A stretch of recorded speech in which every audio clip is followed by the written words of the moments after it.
जन्म होते हैं और बहुत बार मैं प्रकट होता हूँ और इस बार मैं नंद जी के यहाँ पर और वसुदेव जी के पुत्र के रूप में प्रकट हुआ हूँ। और महाराज मुचकंद आप सो रहे थे तो आपको जगाने के लिए ये सारा उपक्रम मैंने। और उस समय महाराज मुचकंद भगवान कृष्ण को देख करके कहते हैं, हे श्याम सुंदर, हे द्वारिकाधीश, आपके स्वरूप को देख करके और मेरा मन मोहित हो गया। सांवरी सूरत मेरा दिल दीवाना हो गया।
एक बार हाथ खड़े करके खड़ी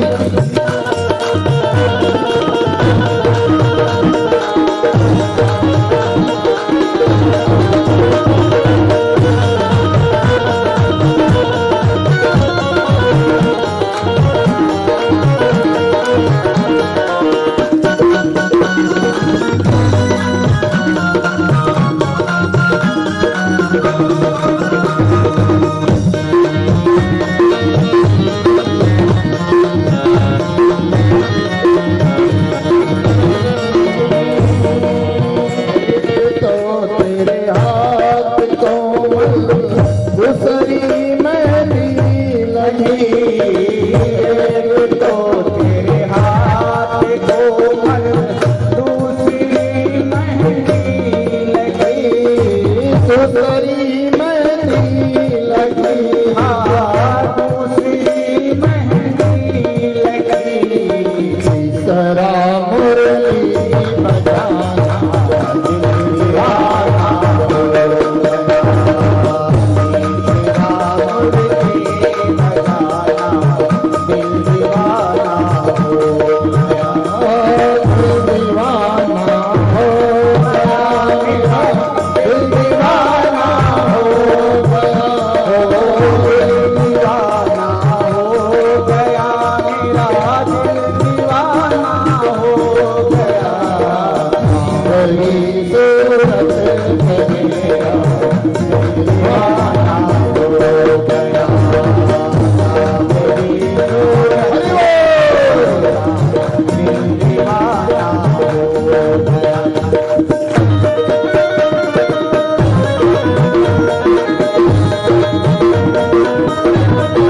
मुचकंद ने भगवान को देख करके ये कहा, महाराज आपको देख करके मेरा मन अत्यंत प्रसन्न है, आनंदित है, लेकिन महाराज मैंने तो सोए सोए इतना बेकार समय गुजार दिया, और जो सोवत है सो बोलो ना, जो सोवत है सो खोवत है, और जो जागत है सो पावत है। तो महाराज ये जन्म तो मेरा ऐसे ही गुजर गया महाराज, अब क्या करूं? तो भगवान ने कहा कि देखो राजा, ये जन्म तो तुम्हारा गुजर गया, लेकिन तुम्हें मेरी परम भक्ति प्राप्त होगी, मेरी परम भक्ति प्राप्त होगी, और जाकर के हिमालय में तुम तपस्या करो। अभी तुम्हारा एक जन्म का संस्कार और बाकी है, तुम्हारा एक जन्म का संस्कार और बाकी है, और वो जन्म होगा तुम्हारा। देखो 3 प्रकार के कर्म होते हैं ना, तो क्रियमान करिए नहीं प्रारब्ध लेखो, और संचित ऊपर भजन करियो छूटे बड़ो। तो तुम्हारा एक जन्म और होगा, प्रारब्ध है वो तुम्हारा, और वो होगा तुम्हारा कौन सा? सिंह की योनि में तुम जाओ। अभी मनुष्य की योनि में हो और तुम सिंह की योनि में जाओगे, और सिंह की योनि में भी जब तुम होंगे तो वहां भी मेरे परम भक्त का सानिध्य तुम्हें प्राप्त होगा। और उसके बाद तुम्हारा एक तीसरा जन्म होगा जो ब्राह्मण कुल के अंदर होगा, और उसमें तो मेरी तुम कितनी भक्ति करोगे, और भक्ति महारानी को तुम नचवा दोगे, आनंदित करोगे। ऐसा मुचकंद को भगवान कृष्ण ने वरदान दिया, और यही मुचकंद जो है वो द्वापर का अंत था, और यही महाराज मुचकंद को फिर सिंह की योनि में जन्म मिला, और ऐसी जगह पर जन्म मिला कि वो सिंह की योनि में जन्म मिला। और ऐसा सिंह जो है ना, ये हिंसक प्रक्रिया होती है।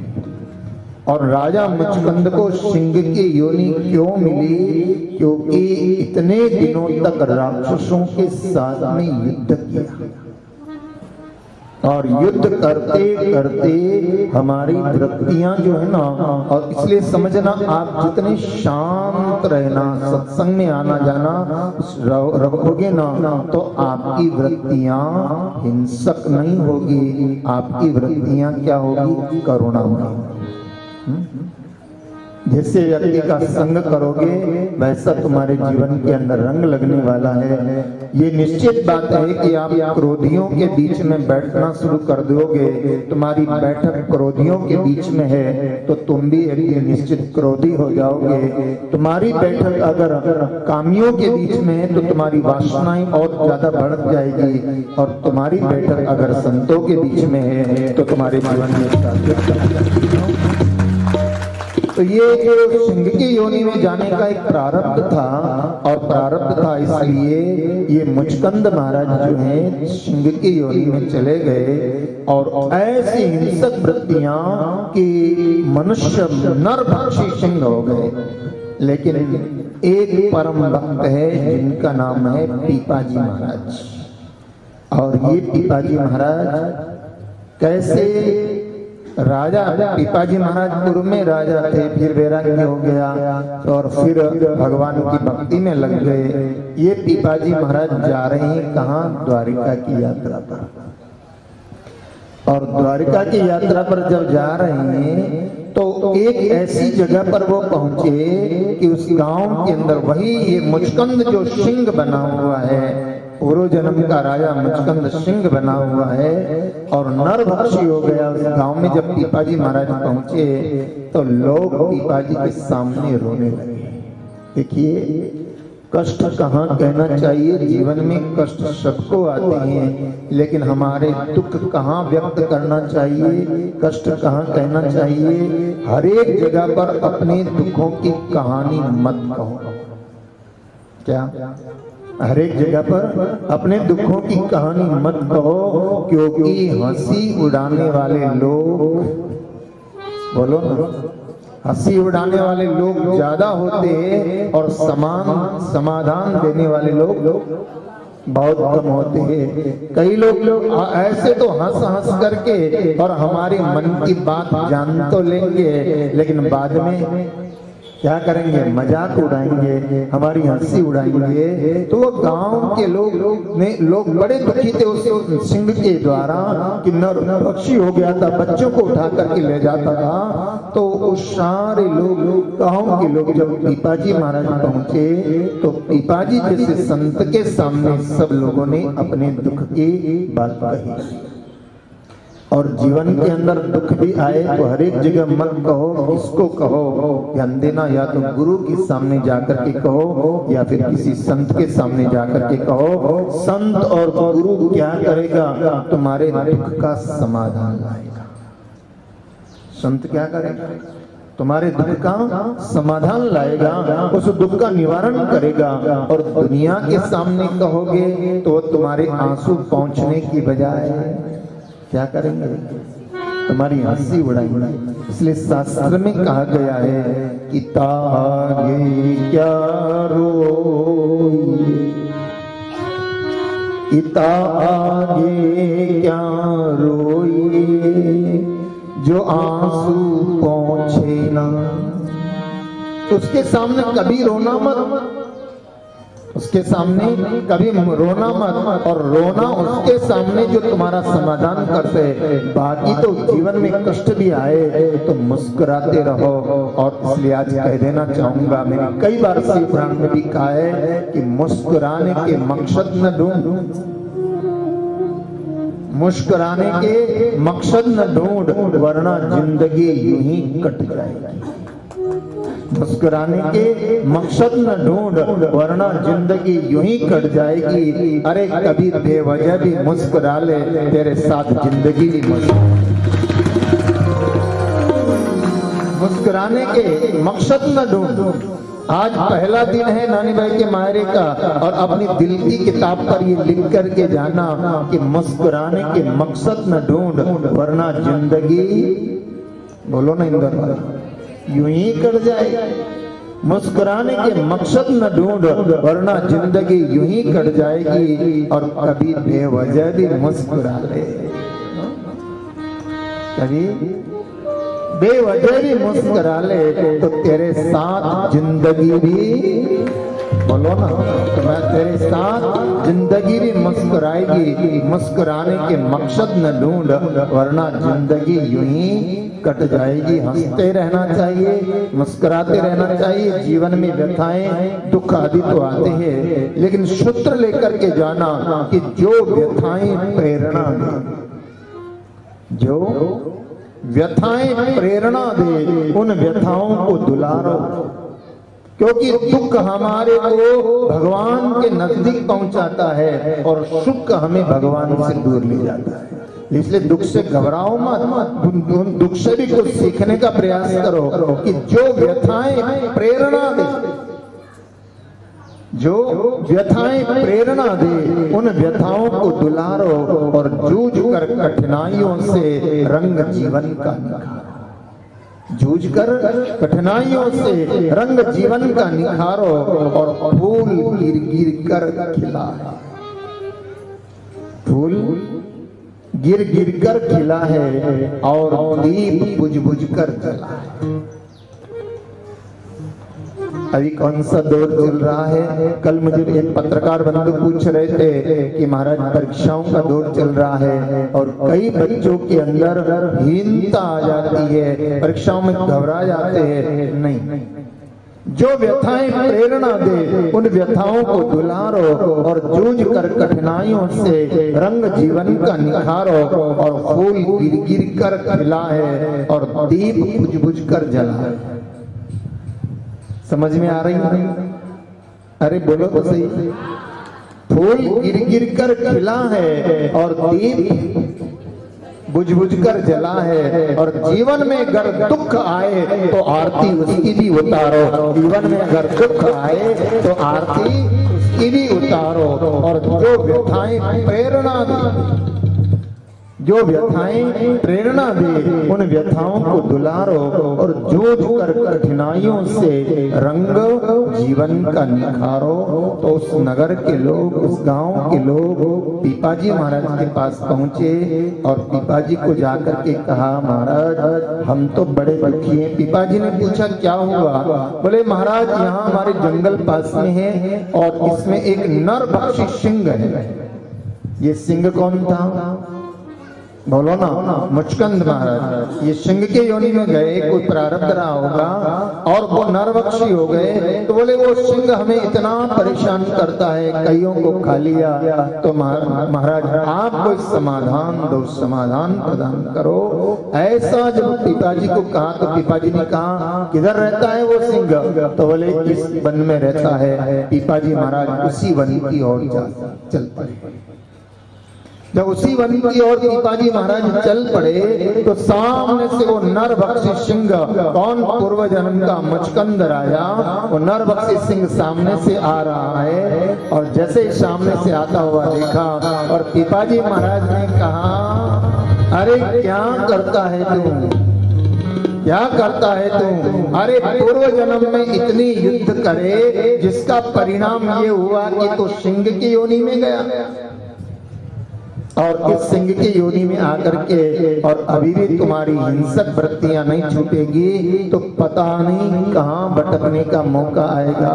और जब पीपाजी महाराज जैसे महापुरुष की वाणी को सुना तो वो सिंह जो है वो वहां बैठ जाता है और पीपाजी को प्रणाम करने लगा। आप कहेंगे हिंसक प्राणी प्रणाम कर सकते हैं क्या? बिल्कुल कर सकते हैं। हमारे मुनि जी महाराज शौरामदास जी महाराज, जिन महापुरुष की पावन तपोभूमि में आप बैठे हुए हैं, जिस संत की पावन तपोभूमि में बैठे, ऐसे शिवरामदास जी महाराज के जीवन का भी प्रसंग है। मुझे यहाँ हमारे सत्संगी हुआ करते थे कृष्णदास जी नीमा, पुराने लोग जानते होंगे।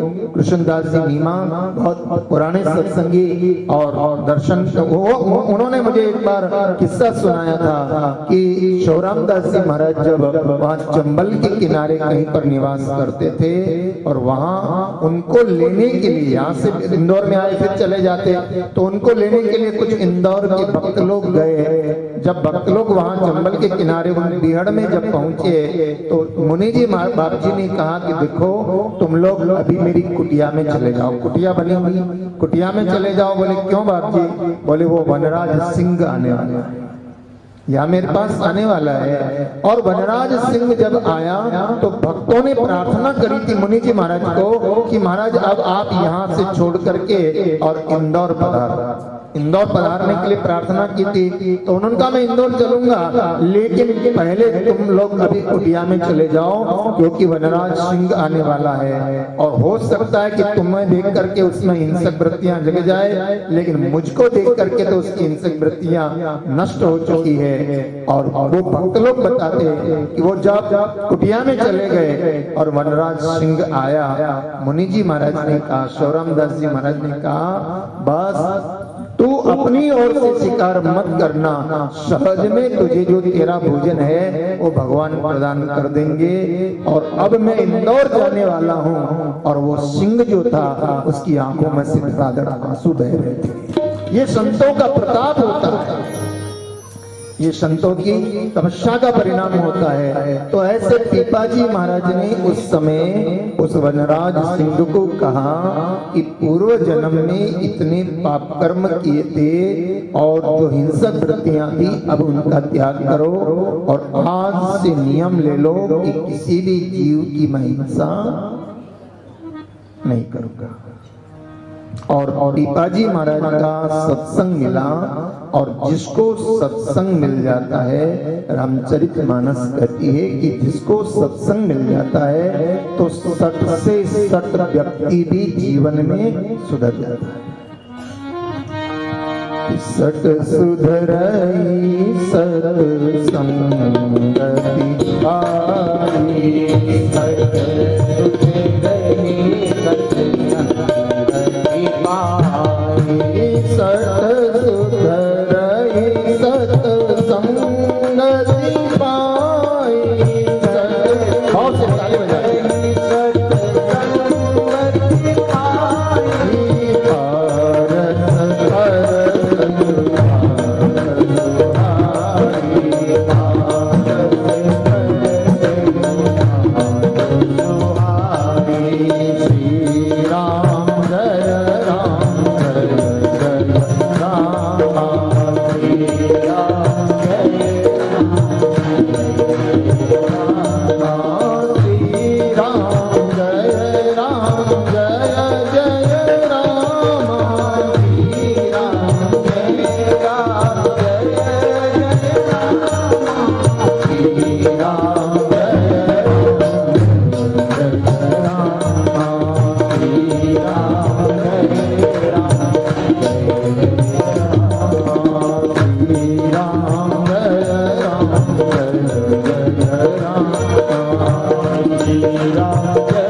सिंह को पीपाजी महाराज जैसे संत का सानिध्य मिला और उसको पूर्व जन्म की याद आ गई। उस सिंह को क्या हुआ?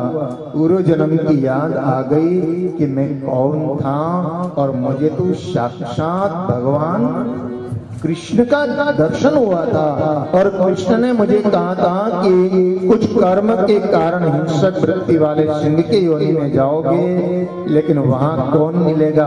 तुम्हें कोई संत मिलेगा, और संत मिल जाए तो क्या करता है? मिले कोई ऐसे